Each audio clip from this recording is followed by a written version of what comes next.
Good morning, everyone. We are beginning with breaking news from overnight. Denver police say they shot a man that they say had taken a woman hostage and was threatening to kill her. This started after a road rage incident earlier in the day. Police say someone called 911 to report someone shooting at them from inside a truck near I-25 and Colfax. Police were able to track the truck at 47th and Josephine. They ended up watching it for several hours, and when the suspects got back in the trucks, officers were chasing it to 35th and York. They forced the truck to stop and it ended up crashing. As officers were yelling at the people inside to surrender, police say a man came out of the truck holding a woman hostage, and police believe that he had a gun. We believe that the victim of the person that we believe was being held hostage to be in significant danger. I mean, we believe that he had a weapon. We believe that he was threatening to kill this individual. That was communication that was coming from the suspect, and so we believed it was urgent to act in that moment.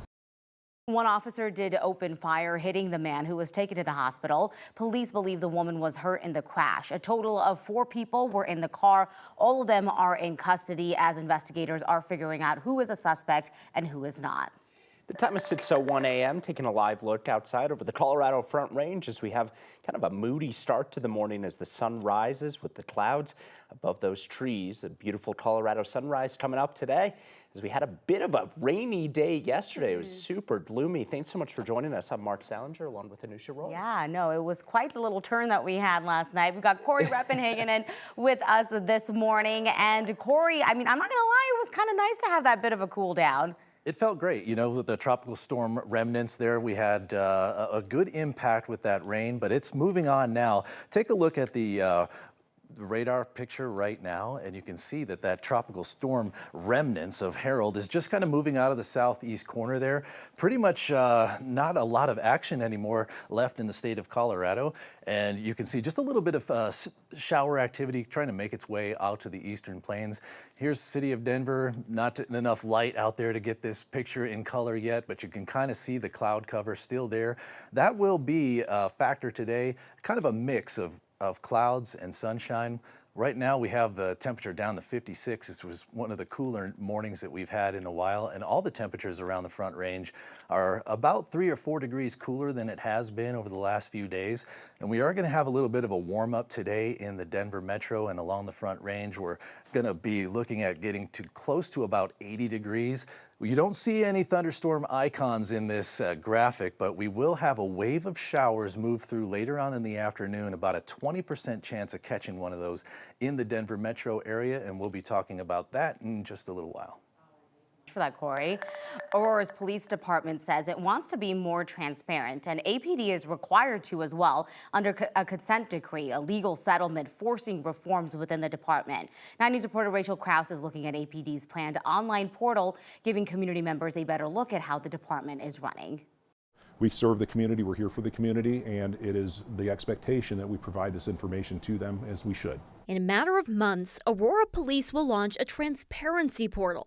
APD Division Chief Chris Jewell says it'll be a one-stop shop for the public to find information on everything from department demographics to officer complaints and use of force. This has been a long time coming, and the ability just for them to look at this information themselves without feeling like there's anything behind the curtain is important for the community to build that accountability, to build that trust. Jeff Schlanger, independent consent decree monitor for the city of Aurora, says a lack of transparency was a big part of the state attorney general's investigation and eventual consent decree. Correcting that deficiency is one of the foundational elements of making sure that Aurora PD gets back on the right track. And Jewell says launching this portal is simply the right step forward. We've always collected a lot of data. We haven't always been good about turning that data around into something usable.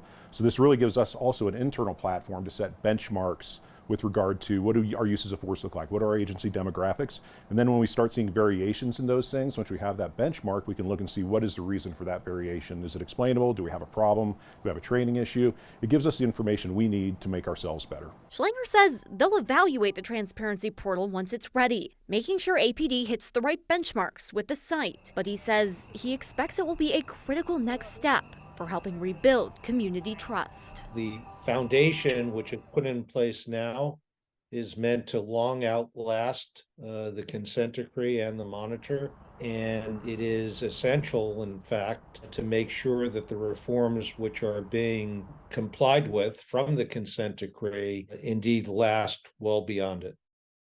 Aurora Police say they are still working through the design and layout of the site. They're hoping to launch it piece by piece, likely starting in November. They're hoping to have the transparency portal fully up and running for people to start looking through by the end of the year.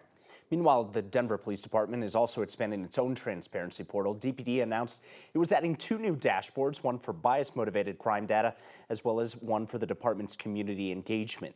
DPD already had several other dashboards for officer-involved incidents, use of force, response times, and internal affairs complaints. Well, this morning we have more details about the lockdown and police response at Thomas Jefferson High School in Denver on Friday. It resulted in 2 teens being arrested. Police say the students were trying to enroll when the school learned one of them had a felony warrant. An SRO took that teen into custody. The other sibling was also trying to intervene when officers made that arrest. Several officers responded and the school did go into lockdown. School resource officers have only been in school since Monday when Denver Public Schools went back to class, while SROs in schools has definitely been controversial. Some DPS parents said that they see this as evidence that SROs are needed on campus. I think it's in this case very fortunate that the SRO was there to handle this and get the student back on a track that they need to be on. Police say that they could not release any information about that felony warrant. The district tells us the SRO did exactly what they were supposed to do. This morning, we're learning new details about what led up to an Aurora police officer shooting and killing a man early on Wednesday morning. Aurora police say they were monitoring the area near East Colfax and Havana Street for criminal activity when they saw a dispute between 2 men over a backpack. Police say officers responded when one man pulled out a gun. One officer shot the man they say was armed. He was taken to a hospital where he later died. Aurora police say they arrested the other man and cited him for attempting to steal the backpack. Both officers are now on paid leave while the shooting is investigated. West Nile continues to be the most common viral disease spreading by insects in the U.S. And right now we are in the middle of a surge of those cases in Colorado, according to health officials. This is according to a new report by CDC that says in 2021, 49 states and the District of Columbia reported more than 3,000 cases of the arboviral disease. Nearly all of them were West Nile virus. Close to 2,100 people with West Nile were hospitalized and 227 died. A lot of that was driven by an outbreak in Arizona that year. An update on the wildfires in Hawaii. Nearly 400 people remain unaccounted for after the disaster in Maui. That's according to a new FBI list obtained by CNN.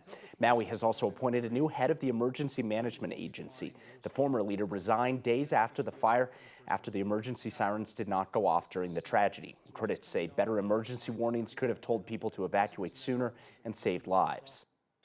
Tonight, the Broncos are hosting the Rams here at Empower Field. Parking lot C is opening up at 1 o'clock for tailgating. All other lots opening at 2:30. Field gates will open at 5 o'clock. Game time is at 7. 1 o'clock tailgating. That sounds like fun. Hey, it's just preseason, but the Broncos are making their home debut, and that means the team will get to show off some major upgrades at Mile High. The largest scoreboard in Colorado will also make its debut tonight at Empower Field. The new video board on top of the south stands is the 4th largest single scoreboard in the NFL. It's 72 feet tall, 225 feet wide. The Broncos say the larger screen gives them room to show some real-time stats, high-definition highlights, and what they call in-game enhanced entertainment. To get all that work done, this is a look back on how that all happened. You see that massive video board. Bucky the Bronco had to leave his post on the old video board that you see there for the new one to be installed. He left his post at least temporarily. He's watched over the stadium since 1975. Crews took him down back in January. A few months later in May, a crane lifted the fiberglass horse statue back into place. Bucky's perch is much higher than before since the scoreboard nearly doubled its height.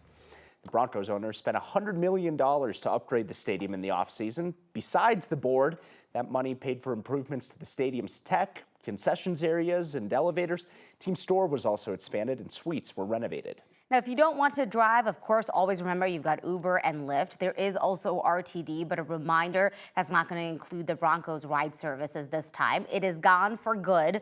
RTD had suspended the service between the Denver area park and ride stations and the stadium for the last couple of football seasons. This year, they decided to cancel it permanently, saying its existing rail and bus lines can handle the traffic. They're also dealing with staffing issues. To help out, RTD says it will add rail cars to its E and W and N lines before and after home games this season.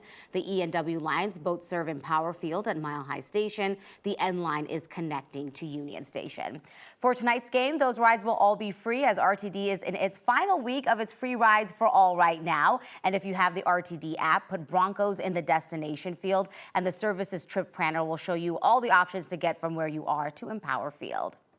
A reminder, of course, you can watch the game tonight here on 9 News if you're not going to be there in person. Coverage starting at 6 p.m.